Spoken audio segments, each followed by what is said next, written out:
Indonesia, salah satu negara yang menempati peringkat ketiga dengan jumlah penderita diabetes mellitus sebesar 11,3%.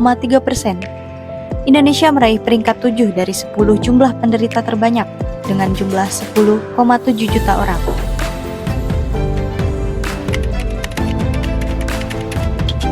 Perihal penyakit diabetes yang saya ketahui mungkin itu akibat terlalu berlebihannya dalam mengkonsumsi makanan atau minuman yang manis-manis. Kalau terluka bisa menambah parah, bisa fatal sampai diamputasi.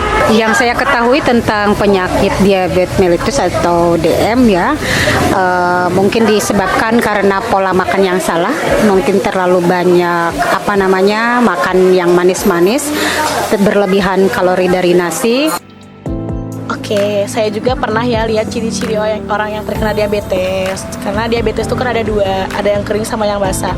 Yang sering aku lihat tuh dua-duanya sih ya kan. Tapi kebanyakannya tuh yang sering saya lihat malahan yang kering gitu ya kan. Karena saya pernah dulu merawat om saya gitu ya kan, mempunyai diabetes kering gitu kan. Dari pola makan aja harus dijaga gitu ya kan. Apalagi diabetes kering itu biasanya kan kulit tuh suka terkelupas gitu ya kan. Kebiasaan orang-orang yang terkena diabetes kering itu biasanya sering dikelupas. Nah maka dari itu harus bisa menjaga makanannya dari nasi, buah-buahan gitu ya kan.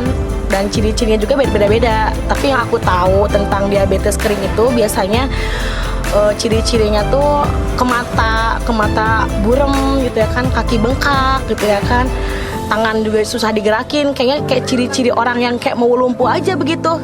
Nah terus makanan juga kan harus dijaga, ibaratnya nasi 6 sendok, minuman harus yang sehat-sehat, ibaratkan minuman yang yang mineral gitu, yang putih-putih gitu ya kan.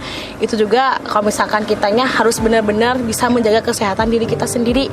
Maka dari itu harus jaga kesehatannya gitu kan, soalnya diabetes itu sangat mematikan dan mengerikan. Dah begitu aja dari saya. Diabetes itu merupakan penyakit di mana terjadi peningkatan kadar gula darah di dalam tubuh yang disebabkan oleh 3 hal. Yang pertama, gangguan sekresi insulin dari sel beta pankreas, dan yang kedua ada gangguan sensitivitas sel terhadap insulin.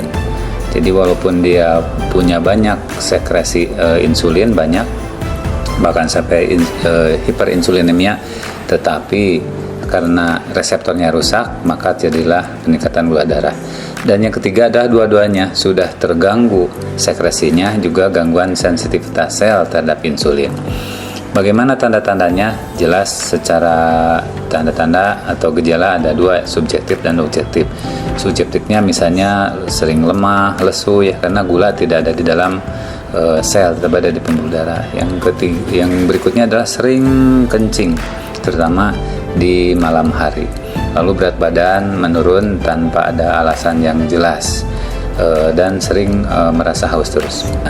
DM tipe 2 ini merupakan pembunuh nomor 3 di dunia setelah penyakit stroke dan jantung koroner. Itu sangat mematikan ya.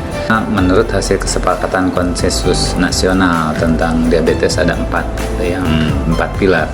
Pertama adalah olahraga, jadi aktivitas yang utama ya. Jadi biasakan pola hidup yang bagus, olahraga teratur, juga istirahat teratur. Yang pertama itu. Yang kedua, diet.